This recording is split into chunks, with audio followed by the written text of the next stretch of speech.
Assalamualaikum warahmatullahi wabarakatuh. Apa kabar semuanya? Semoga dalam keadaan sehat walafiat. Jumpa lagi bersama emak di sini. Taiwan sudah ketok palu.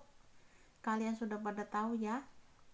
Kemarin tanggal 11 November 2021.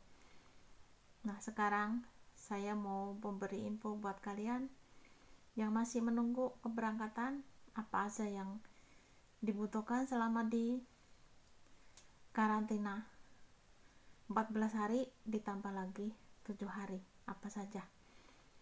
Simak video emak, jangan di skip ya, supaya tahu kalian tuh harus persiapkan apa saja. Nah, setelah tiba di Taiwan langsung dikarantina selama 14 hari ditambah lagi 7 hari, totalnya itu 21 hari. Apa saja yang harus dipersiapkan sebelum keberangkatan dan apa saja yang kita butuhkan saat di karantina ya. Simak video emak sampai selesai ya, supaya kalian tahu persiapannya apa aja yang harus kita siapkan ya. Pertama, HP harus dalam keadaan baik ya. Kedua, harus sudah mendownload LAN. Ketiga, harus sudah mempunyai SIM card atau nomor telepon Taiwan. Apabila belum mempunyai nomor telepon Taiwan, bisa membawa uang 300 NT. Nanti bisa beli setelah tiba di bandara Taiwan. Nanti di sana ada yang jual ya. Nah, untuk obat-obatan penting sekali. Karena saat dikarantina, apabila kita kepala pusing, kita nggak ada teman, ada tetangga pun sama juga nggak boleh keluar ya. Jadi kita harus punya persediaan sendiri yang cukup. Apa saja yang kita butuhkan? Untuk obat-obatan bisa bawa Panadol, 1 tablet ini isinya 10 cukup lah ya. Kalau seandainya kepengen bawa lebih ya bawa 2 tablet aja, nggak usah banyak-banyak ya.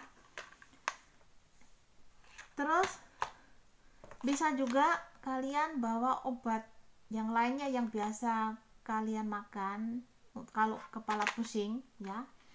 Cuman ya kalau selain Panadol, kalau seandainya nanti habis ya, di Taiwan tuh susah mencari seperti Paramek, terus apa itu Antangin atau apa itu, kecuali di toko Indo. Nah, kalau Panadol itu di apotek-apotek Taiwan itu banyak, jadi gampang dicari ya. Nah, untuk pegal-pegal bisa bawa balsem atau yang lainnya yang biasa kalian pakai, karena perjalanan jauh pasti kita capek, kaki kita pegel ya. Nanti tidak ada yang ngerokin, kalau masuk angin tuh nggak ada yang ngerokin, nggak ada tukang pijit, nggak ada yang meditasi, semuanya tuh nggak ada. Jadi satu kamar itu sendiri, nggak ada siapa-siapa. Nah, yang paling penting adalah ini nih, colokan HP nih, ini nomor 1 nih, penting sekali.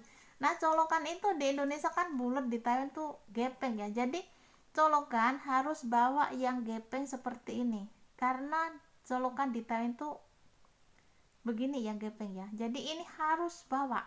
Nah, untuk kabelnya ya sama, semuanya sama ya. Ini kabelnya semuanya sama ya. Kalau iPhone mungkin beda ya, tapi kalau Samsung terus Vivo itu semuanya sama. Tapi kalau iPhone ya, kalau HP kalian itu iPhone ya beda, mesti bawa ya.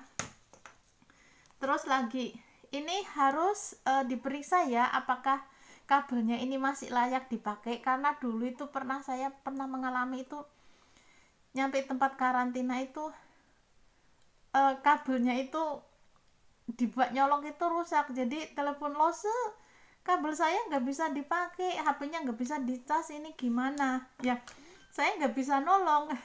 Gimana mau nolong di karantina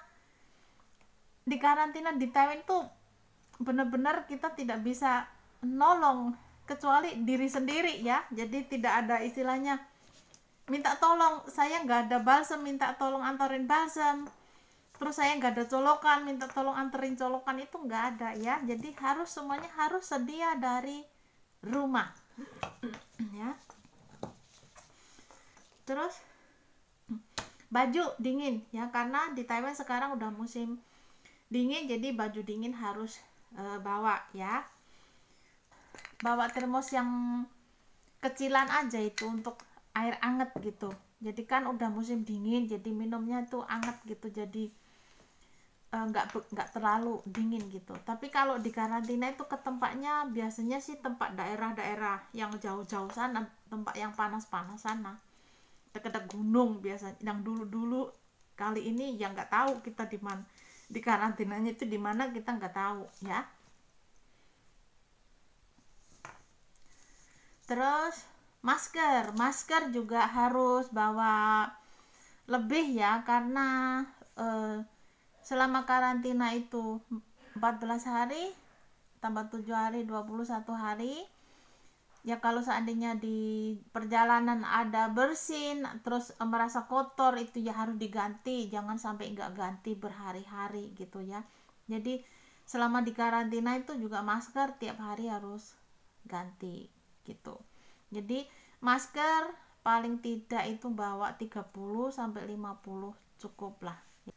Selama di perjalanan itu biasanya tidak boleh makan, tidak boleh minum, dan tidak boleh mengobrol.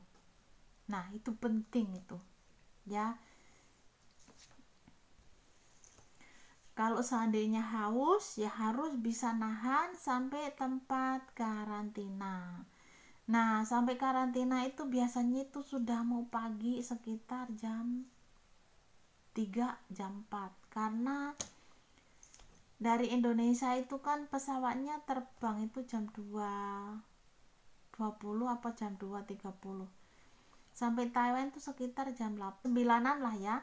Nah, jam 9 biasanya itu kan di pengarahan dulu, di data dulu, ini itu nanti itu selesainya itu biasanya itu sampai jam 11, jam 12 itu baru selesai, baru berangkat ke tempat karantina. Nah, perjalanan tempat karantina itu berapa lama, berapa jauh kita nggak tahu. Cuman nyampe tempat itu biasanya itu paling cepat itu jam 3. Kadang ada yang sampai pagi baru nyampe tempat karantina itu ya. Jadi bisa nahan haus ya. Nah, di tempat karantina sudah disiapkan air minum, di sana udah sedia. Cuman ya kadang-kadang anak maklum yang baru pertama datang ke luar negeri itu tidak tahu, karena itu kardus air minum itu kan tulisannya Mandarin ya. Jadi kalau seandainya ada kardus terus apa itu di samping ada kardus itu, coba aja dibuka, itu pasti air minum aqua gitu. Biasanya di tempat karantina itu yang dipersediakan itu yang botol seperti ini aja, yang botol kecil gitu ya. Nah, kalau seandainya habis mandi keramas itu harus rambutnya harus dipakai hair dryer, karena di Taiwan tuh dingin, kalau nggak di hair dryer nanti bisa kepala sakit. Karena jangan pikir oh di Indonesia saya nggak pernah pakai hair dryer gitu, jangan punya pikiran seperti itu. Karena kan di Indonesia kan hawanya panas, jadi sebentar itu udah kering. Nah, di sini tuh kan hawanya dingin, jadinya lembab ya, jadi bisa gampang untuk masuk angin, gampang untuk kepala sakit ya. Nah, sandal kalau bisa ya bawa sendiri, sandal dari rumah ya. Nah, saya sarankan juga harus membawa NPWP untuk persyaratan nanti membuka rekening setelah tiba di Taiwan ya. Karena untuk bantuan uang karantina itu masuknya ke rekening, jadi harus membuka rekeningnya. Persyaratannya itu NPWP, paspor dan ARC, dan juga incang itu stempel nanti bikinnya di Taiwan ya.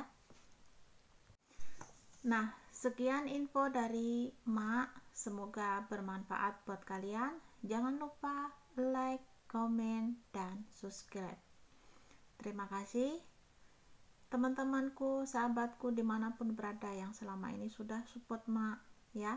Saya mengucapkan banyak-banyak terima kasih. Sampai jumpa di video berikutnya.